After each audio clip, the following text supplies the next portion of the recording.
This video is sponsored by Skillshare, an online learning platform offering its members thousands of video courses on subjects like illustration, cooking, video editing, and more. I recently took a class taught by Danielle Koch, an artist and activist that uses her illustrations to tell stories and break down complex topics into educational graphics to share online. In Danielle's course, she teaches about identifying, researching, and illustrating each topic, and it was a fascinating class that I highly recommend. Skillshare is specifically made for learning, so it's 100% ad-free. Classes are generally around 60 minutes and are broken up into smaller lessons to fit your schedule. Members can take an unlimited number of classes for less than $10 a month with an annual subscription. The first 1,000 of my subscribers to click the link in my description will get a free trial of the premium membership so you can explore your creativity. Let's go to the flea market. It's been a few months since our last visit and I'm really excited to show you around. We're in the door by 7:45, which is early for us, but really necessary these days.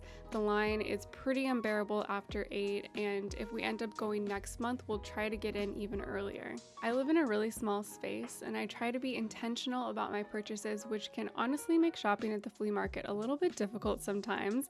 Let me know if you feel the same way about thrifting or shopping secondhand.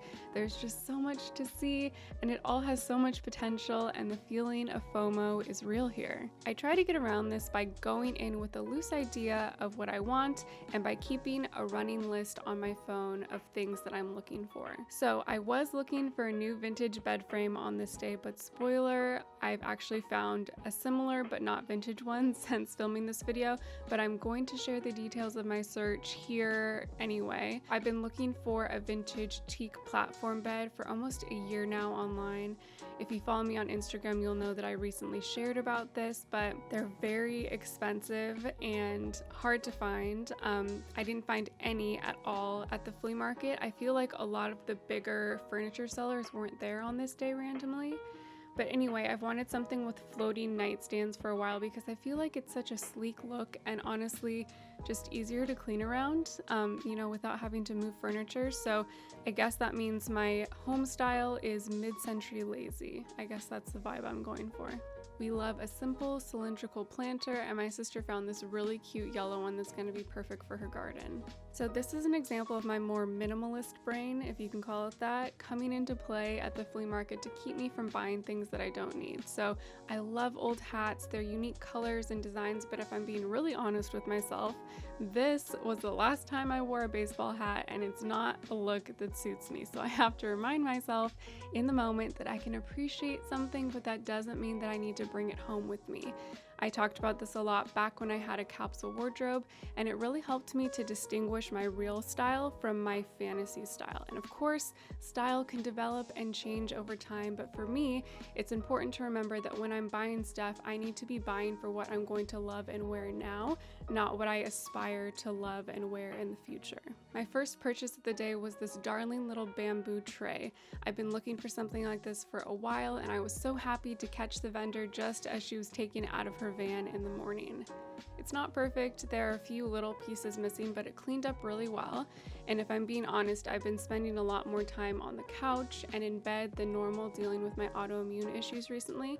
So it's been really nice to have this little tray that I can work from, or even just keep on the floor near the couch as sort of like a little makeshift side table. Speaking of our living room, our little place has palm trees all around it and is near the beach, so I've been sort of inspired to include some little like nautical touches, nothing too crazy, but I've been thinking about getting some of these actually. They're vintage fishing floats and I just love the muted colors of the glass.